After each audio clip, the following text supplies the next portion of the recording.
அனைவருக்கும் காலை வணக்கம். பஞ்சாங்கம் கூறும் இன்றைய நாள் நிகழ்ச்சிக்கு உங்கள் அனைவரையும் வரவேற்கிறேன். பராபவ வருடம் சித்திரை மாதம் 9ஆம் தேதி புதன்கிழமை, இங்கிலீஷுக்கு 22/4/2026. இன்றைய திதி பஞ்சமி திதி, நட்சத்திரம் திருவாதிரை நட்சத்திரம், நாமயோகம் அதிகண்டம், கரணம் பாலவம், யோகம் சித்த யோகம். அமிர்தாதி யோகங்கிறது வேறு, நாம யோகங்கிறது வேறு. பொதுவாக அமிர்தாதி யோகம் தான் எல்லாம் சொல்லுவாங்க, நான் மேலே நாம யோகம்னு சொல்கிறேன். ஓகேவா? அதிகண்டம் அப்படிங்கிறது இன்றைய நாம யோகம், அதே நேரம் அமிர்தாதி யோகம் அப்படிங்கிறது சித்த யோகம். இதை மறந்துட வேண்டாம். ஸ்ராத்த திதி என்கின்ற இறந்தவர்களுக்கு பார்க்கக்கூடிய திதி இன்றைக்கி ஷஷ்டி திதி. ஓகே, இப்போது இன்றைய நல்ல நேரம் காலை 9:35 முதல் 10:35 வரை, 4:40 5:40 வரை மாலை. ராகு காலம் காலை 12:08 முதல் 1:39 வரை. யமகண்டம் காலை 7:35 9:06 வரை.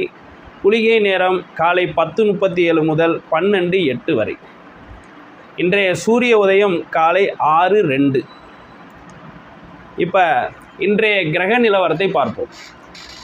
இப்போ இன்றைக்கி மேஷத்தில் சூரியன், ரிஷபத்தில் சுக்கிரன், மிதுனத்தில் குரு சந்திரன், சிம்மத்தில் கேது, கும்பத்தில் ராகு, மீனத்தில் செவ்வாய் புதன் சனி. இப்போ இன்றைய ராசி பலன் நிகழ்ச்சிக்கு உங்களை அன்புடன் அழைக்கிறேன். மேச ராசிக்கு இன்றைக்கி எப்படி இருக்குது? மேச ராசிக்கு பார்த்தீங்க அப்படின்னா இன்றைக்கி சந்திரன் 3ஆம் இடத்துக்கு போயிருக்கார். அது மட்டும் இல்லாமல் மேச ராசியில் சூரியன் மட்டும் தனிச்சு இருக்கிறார். பொதுவாக ஒரு கட்டத்தில் ஒரு கிரகம் மட்டும் தனிச்சு இருக்கிறதுங்கிறது அதுக்கு பவர் ஒரு மாதிரியும், மற்றொரு கிரகத்தோடு சேர்ந்து இருக்கும் பொழுது அதோட பவர் வேறு மாதிரியும் இருக்கும். இன்றைக்கி மட்டும்தான், ஏன்னா இப்போ பார்த்திங்கன்னா 2 நாளாக தான் பயிற்சிகள் கண்டினியூஸாக நடக்கிறனால இப்போ சூரியன் இன்றைக்கி மேச ராசியில் தனிச்சு உச்சம் பெற்றிருக்கிறார். இது கொஞ்சம் சலசலப்பான விஷயங்களை ஏற்படுத்தும். அதாவது உங்களை பற்றிய பரபரப்பான செய்திகள் குடும்பத்திலேயோ இல்லை வேலை பார்க்குற இடத்துலையோ இல்லை நீங்கள் அரசியலில் இருந்தீங்கன்னா அங்கேயோ ஒரு மாதிரி பரபரப்பாக ஓடும். ஏன்னா சூரியன் உச்சத்தில் இருக்கும்போது வாழ்க்கை பரபரப்பாக இருக்கும். ஸோ இந்த பரபரப்பை நீங்கள் கொஞ்சம் நிதானமாக படுத்திக்கிட்டீங்க அப்படின்னு கேட்டிங்கன்னா இந்த நாள் உங்களுக்கு இனிய நாளாக அமையும். ரிஷபராசி நேயர்களுக்கு இன்றைக்கி சந்திரன் ராசிலேருந்து பேர்ந்து 2ஆம் இடத்துக்கு போயிருக்கார். அப்போ கொஞ்சம் பார்த்திங்கன்னா நிதானமான சூழ்நிலை ஏற்படும். மனசில் இருந்த பதட்டம் குறைஞ்சிருக்கும். இன்றைக்கி உங்கள் சுக்கிரன் மட்டும் என்ன பண்ணியிருக்காரு, உங்கள் ராசிநாதன் மட்டும் ஆட்சி பெற்று இருக்கிறார். இதில் இருக்கிறார், உங்கள் ராசியிலேயே ஆட்சி பெற்று இருக்கிறார். அது இன்னும் சிறப்பு, மிகவும் அருமையான ஒரு தன்மையை கொடுக்கும். உங்களோட செயல்பாடு வேகமாக இருக்கும். நிச்சயமாக இன்றைக்கி பார்த்திங்கன்னா உங்களுக்கு உங்கள் பதவி உயர்வு கிடைக்கிறதுக்கு வாய்ப்புகள் அதிகமாக இருக்குது. நீங்கள் எங்கே வேலை பார்க்குறீங்களோ அங்கே பதவி உயர்வு கிடைக்கிறதுக்கு வாய்ப்பு அதிகமாக இருக்குது. பொருளாதார வரவு அதிகமாக இருக்கும். இந்த நாள் இனிய நாளாக அமையும். மிதுன ராசி நேயர்களுக்கு சந்திரன் ராசிக்கு வந்திருக்கார். அதனால் என்ன ஆகும், கொஞ்சம் மன குழப்பத்தோடு ஏற்படும், மதப்பு ஏற்படும், சோம்பேறித்தனம் ஏற்படும். காலையிலே எஞ்சி குளிச்சுட்டு ஏதாவது கோயிலுக்கு போய்ட்டு வந்துருக்கு. கோயிலுக்கு போய்ட்டு ஒரு சேதற்காக சூடமாக அடிச்சுட்டு வந்துருங்க. இன்றைக்கி நாள் தெளிவாக இருக்கும். மற்றபடி எந்த இதுக்கும் நீங்கள் பயப்பட வேண்டியதில்லை. இன்றைய நாள் இனிய நாளாக அமையும். அடுத்தது கடகராசிக்கு 12ல் சந்திரன் இன்றைக்கி வந்திருக்கிறார். 12ல் சந்திரன் வர்றது அப்படிங்கிறது இரவு நேரங்களில் ஒரு மாதிரி கனவுகள் அதிகமாக வரும். இந்த கெட்ட கனவுங்கிறது அதிகமாக வரும். சில நேரங்களில் பார்த்திங்க அப்படின்னா அடுத்தவனுக்கு ஏதோ ஒரு ஆபத்து வர்ற மாதிரி உங்களுக்கு கனவு வரும். ஸோ எப்படி கனவு வந்தாலும் இரவு தூக்கம் கொஞ்சம் லைட்டாக தடுமாறும். அதை கொஞ்சம் சரி பண்ணிக்கணும். அதுக்கு இரவு நேரங்களில் நீங்கள் எதுவும் ரொம்ப நாளி டிவியை பார்த்துக்கிட்டு இல்லாமல் கொஞ்சம் காலகாலத்தோடு போய் படுக்கிறது நல்லது. இரவு படுக்கும் பொழுது இறைவனை நினச்சிட்டு ப்ரேயர் பண்ணிவிட்டு படுங்க. ஒரு 30 செகண்ட்லேருந்து 1 நிமிஷம் ப்ரேயர் பண்ணிட்டு படிச்சிங்கனாலே இந்த கனவு உங்களுக்கு வராமல் நிம்மதியான தூக்கம் ஏற்படும். இந்த நாள் இனிய நாளாக அமையும். சிம்மராசி நேயர்களுக்கு 12ஆம் இடத்து அதிபதி 11க்கு வந்திருக்கிறார். சந்திரன் 11க்கு வந்திருக்கார், 12ஆம் இடத்து அதிபதி. அதனால் வர்ற பணம் 100 ரூபா வர வேண்டிய இடத்துல 90 ரூபா வரும்.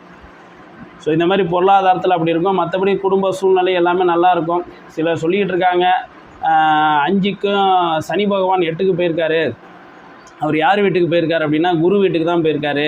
குரு 5க்கும் 8க்கும் அதிபதி சிம்மராசிக்கு. அதனால் பாதிப்பு குறையும் அப்படின்னு சொல்லியிருக்காங்க. அந்த மாதிரிலாம் கிடையாது. குரு 5க்கும் 8க்கும் அதிபதி. அதே மாதிரி சனி பகவான் 6க்கும் 7க்கும் அதிபதி. 6ங்கிறது ருணரோக ஸ்தானம். அப்போ என்ன சொல்கிறாங்க அப்படின்னா சிம்ம ராசிக்கு வந்து ஒன்றும் ப்ராப்ளம் இல்லைன்னு சொல்கிறாங்க. ஆனால் பொதுவாக பார்த்தீங்கன்னா 6க்கு 7க்கு அதிபதி தான் சனி பகவான். அவர் போய் 8ல் இருக்கிறது அப்படிங்கிறது பிரச்சனை தான். அதே மாதிரி 5க்கு 8க்கு அதிபதியான குருவோட வீட்டில் போய் அவர் 8ஆம் இடத்துல இருக்கிறதும் பிரச்சனை தான். இப்போ இதே சனி பகவான் அவர் 5ஆம் இடத்துல குருவோட வீட்டில் தனுசில் இருந்தாருன்னா பிரச்சனை கிடையாது. ஆனால் அதே சனி பகவான் 8ஆம் இடத்து பலனை கொடுக்கக்கூடிய குருவோட வீட்டில் போய் உட்கார்ந்துருக்கிறது நல்லது கிடையாது.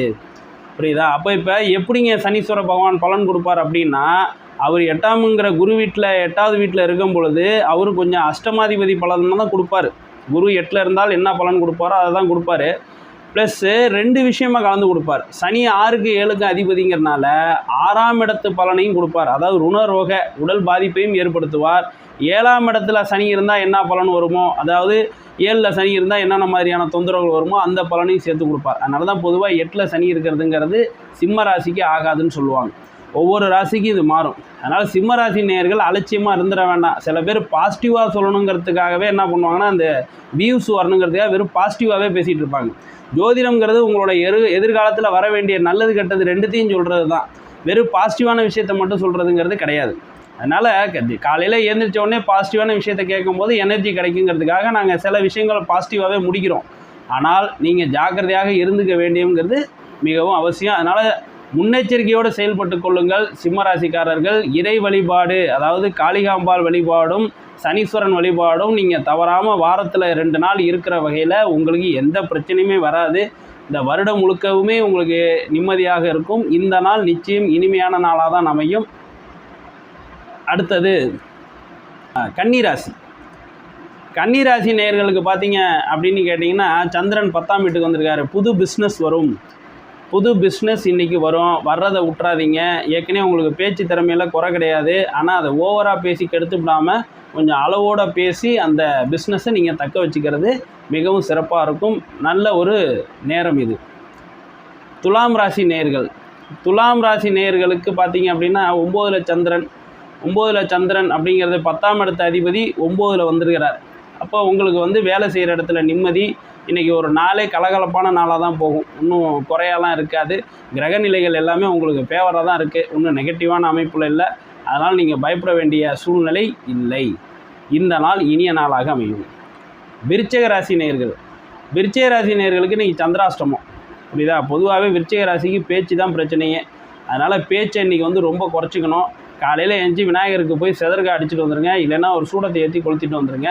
இன்றைக்கி எது தேவையில்லாத விஷயங்களில் வாய விடுறதும், அதேமாரி இன்றைக்கி ஏதாவது பஞ்சாயத்து பண்ணுற மாதிரி இருந்தாலும் நீங்கள் அதை தவிர்த்துக்கிறது நல்லது. தனுசு ராசி நேயர்கள். தனுசு ராசி நேயர்களுக்கு இன்றைக்கி 7ல் சந்திரன், குருச்சந்திர யோகம் அப்படின்னு சொல்லக்கூடியது இன்றைக்கி உங்களுக்கு தான் வேலை செய்யும். ஓகேவா? குருச்சந்திரனும் சேர்றது ஒரு மிக மங்களகரமான விஷயம். ஓகேவா? அதனால் குருச்சந்திர யோகம் இன்றைக்கி உங்களுக்கு இருக்குது. இன்றைக்கி உங்களுக்கு ரொம்ப நாளாக தடைப்பட்டுட்டு இருந்த விஷயம் வந்து பார்த்திங்கன்னா இன்றைக்கி கிளியர் ஆகி இன்றைக்கி உங்களுக்கு ஒரு நல்ல செய்தி வரும். அந்த செய்தி மூலியம் நீங்கள் அடுத்த லெவலுக்கு ப்ரமோட் ஆவீங்க. அந்த மாதிரியான ஒரு செய்தியாக இருக்கும்.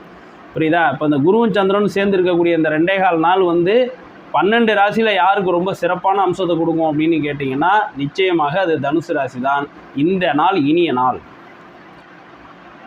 மகர ராசி நேயர்கள். மகர ராசி நேயர்களுக்கு பார்த்தீங்க அப்படின்னா 5ல் இருந்த சந்திரன் இன்றைக்கி 6க்கு வந்திருக்கார். 6ல் சந்திரன் யாரோட சேர்ந்துருக்கிறார்? குருவோட சேர்ந்துருக்கிறார். ஓகேங்களா? குருவுக்கு மகர ராசி தான் என்ன பண்ண போகணும், நீச்சத்தை கொடுக்கக்கூடிய ராசியாக இருக்குது. ஆக குருவை சனி பகவான் அமுக்கக்கூடிய ராசியாக எந்த ராசி அப்படின்னு கேட்டிங்கன்னா மகர ராசி தான். ஏன்னா மகரம் கும்பம் 2 ராசியும் சனியோட ராசி. அதில் மகர ராசியில் தான் குரு நீச்சமாவார். அதனால் குருவோட பேச்சை பொதுவாகவே மகர ராசிக்காரவங்க பெரும்பாலும் கேட்க மாட்டாங்க. அப்படியே கேட்டாலும் அதை கம்ப்ளீட்டாக முடிக்க மாட்டாங்க. ஸோ சிலர் அலட்சியப்படுத்துவாங்க. சிலர் வந்து ஒரு நேரம் அதை கேட்டு ஒரு நேரம் தவிர்த்து அது முழுமையான பலனை பெறாமல் போயிடுவாங்க. ஸோ அதுக்கு காரணம் வந்து மகர ராசியில் குரு நீச்சமாகறது தான். ஸோ அந்த நீச்சத்தோடு இருக்கும்போது போய் இந்த குருவோடு போய் 6ஆம் இடத்துல ஏற்கனவே குரு இருக்கார். 10ஆவதுக்கு அங்கே போய் இப்போ யார் சேர்றா? சந்திரனும் சேரும் பொழுது சில வயதான பெண்மணிகளால் உங்களுக்கு சூழ்ச்சிகரமாக ஏதாவது பிரச்சனை வர வாய்ப்புகள் இருக்குது. அதை தவிர்த்துக்கிறதுக்கு நீங்கள் என்ன பண்ணணும் அப்படின்னு கேட்டிங்கன்னா உங்கள் ஊரில் இருக்கக்கூடிய மாரியம்மனையோ பேச்சாயம்மனையோ நீங்கள் கும்பிட்டுக்கிறது தான் சிறப்பு. இந்த நாள் இனிய நாளாக அமையும். கும்பராசி. கும்பராசிக்கு பார்த்தீங்க அப்படின்னு கேட்டிங்கன்னா 5ல் சந்திரன், இது குருச்சந்திரன் யோகம். அடுத்தது தனுசுக்கு அப்புறம் யாருக்கு நல்லா இருக்கும் அப்படின்னா கும்பத்துக்கு தான் நல்லாயிருக்கும். பூர்வ புண்ணிய ஸ்தானம் ஆக்டிவேட் ஆகிருக்கு. சந்திரன் எங்கெல்லாம் போதோ அங்கெல்லாம் அங்கே இருக்கிறத ஆக்டிவேட் பண்ணிக்கிட்டே இருக்கும். அதுதான் தினசுத்தி படலாங்கிறது. புரியுதுங்களா? சந்திரனை வச்சு பார்க்கக்கூடிய தினப்பலன் அப்படிங்கிறது எப்படின்னா, சந்திரன் எங்கெங்கெல்லாம் போகிறாரோ அங்கே கட்டத்தை ஆக்டிவேட் பண்ணிக்கிட்டே வருவார். அதன்படி சந்திரன் இப்போ உங்களுக்கு 5ஆம் இடமான பூர்வ புண்ணிய ஸ்தானத்தை ஆக்டிவேட் பண்ணியிருக்கார். அங்கே ஏற்கனவே குரு இருக்கிறார். புரியுதா? ஸோ கும்பராசிக்கு குரு கெடுதல் பண்ண மாட்டார். ஏன்னா அவர் 2ஆம் இடத்துக்கும் 11ஆம் இடத்துக்கும் அதிபதி. ஸோ 2ஆம் இடத்துக்கும் 11ஆம் இடத்துக்கும் அதிபதியான குரு 5ல் இருக்கிறது ரொம்ப நல்லது. ஏன்னா பொதுவாகவே கும்பராசிக்கு மற்ற கிரகங்கள் கொஞ்சம் சரியில்லை. செவ்வாய் சனி சேர்க்கை 2ஆம் இடத்துல கொஞ்சம் கஷ்டங்களை ஏற்படுத்திகிட்டு இருக்கு. இப்போ இந்த குருவும் சந்திரனும் சேர்ந்தது உங்களுக்கு பெரிய ரிலாக்ஸேஷனாக இருக்கும். கொஞ்சம் குடும்பத்தில் இருக்கக்கூடிய பிரச்சனை அகலும். குடும்ப சொத்துக்கள் ஏதாவது பரம்பரை சொத்துக்கள் இருந்தால் அதில் இருக்கிற பிரச்சனை நிவர்த்தி ஆகக்கூடிய நேரம் இந்த நாள் இனிய நாளாக அமையும். மீனராசி. மீனராசிக்கு வந்து பார்த்திங்க அப்படின்னா 4ல் குருச்சந்திரன், மறுபடியும் குருச்சந்திர யோகம். ஆனால் குரு 4ல் இருக்கிறது அந்தளவுக்கு நல்லதில்லை. இல்லைங்களா? குரு 4ல் இருந்தால் என்ன பண்ணுவார்? சுகத்தை கெடுப்பார். புரியுதா? குரு உங்கள் ராசிநாதன் தான். ஓகேவா? 10ஆவதுக்கு அவர் தான் 10ஆம் இடத்து அதிபதியும், அதாவது லக்னாதிபதியும் அவர் தான், 10ஆம் இடத்து அதிபதியும் அவர் தான். அவர் 4ல் இருக்கும்போது என்ன பண்ணுவார் அப்படின்னு கேட்டிங்கன்னா கொஞ்சம் சுகத்தை தடுப்பார். 2வது ஒன்று பார்த்தீங்கன்னா கொஞ்சம் ஜாகிரதையாக இருந்திருக்கணும் மீனராசியெல்லாம். ஓகேவா? ஸோ நீங்கள் வழிபட்டுக்க வேண்டியது ரெகுலராகவே ஆலங்குடி குருஸ்தலத்துக்கு நீங்கள் போய் வழிபடுறது ரொம்ப நல்லது. மீனராசிக்காரர்களுக்கான ஸ்தலம் ஆலங்குடி குருஸ்தலம். உங்களோட எல்லா கஷ்டமும் நீங்கி இந்த நாள் இனிய நாளாக அமையும். மீண்டும் நாளைய நிகழ்ச்சியில் உங்களை சந்திக்கும் வரை உங்களிடமிருந்து அன்புடன் விடைபெற்றுக் கொள்வது உங்கள் ஜோதிட ஆச்சாரியர் JB டாக்டர் புருஷோத்தமன்.